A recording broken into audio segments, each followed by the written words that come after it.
I find it amusing that those who helped to authorize and engineer the biggest foreign policy disaster in our generation are now criticizing me for making sure that we are on the right battlefield and not the wrong battlefield in the war against terrorism.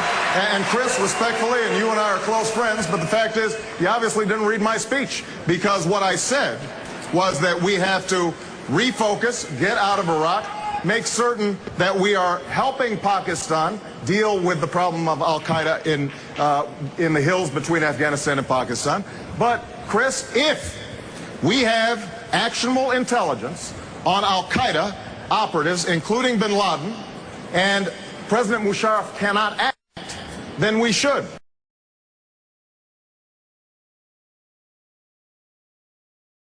Now, I think that's just common sense. I don't know about you, Senator, but for us to authorize the place where the people who attacked, where the people who attacked 3,000 Americans were not present, which you authorized, and then to suggest that somehow we should not focus on the folks that Senator did Obama, attack 3,000 we're Americans, well over, I think is a problem. We're well over time. Senator Clinton, I must ask for your...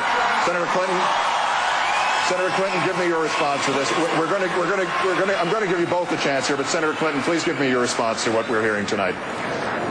Well, I do not believe people running for president should engage in hypotheticals, and it may well be that the strategy we have to pursue on the basis of actionable intelligence, but remember, we've had some real difficult experiences with actionable intelligence, might lead to a certain action, but I think it is a very big mistake to telegraph that and to destabilize the Musharraf regime, which is fighting for its life against the Islamic extremists who are in bed with Al Queda and Taliban. And remember, Pakistan has nuclear weapons. The last thing we want is to have Al Qaeda-like followers in charge of Pakistan and having access to nuclear weapons. So you can think big, but remember, you shouldn't always say everything you think if you're running for president, because it has consequences across the world, and we don't need that right now. Senator Dodd, no, I owe Senator Dodd a response. Your name was invoked in several of these answers. Please take 30 seconds here. Well, I just want to say, look, and Barack, you know, I certainly said, look, I made a mistake in that vote in 2002. I don't deny that.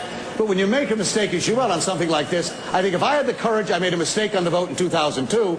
If you're making a mistake today, you ought to stand up and say so. It was a mistake, in my view, to suggest somehow that going in unilaterally here into Pakistan was somehow in our interest. That, I think, is dangerous, and I don't retreat from that at all.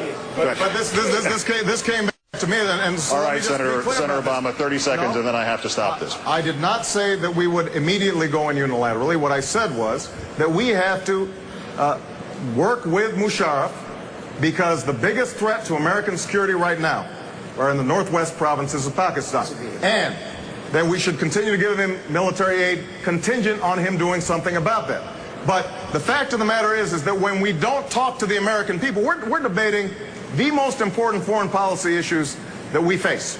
And the American people have a right to know. It is not just Washington insiders that are part of the debate that has to take place with respect to how we're going to shift our foreign policy.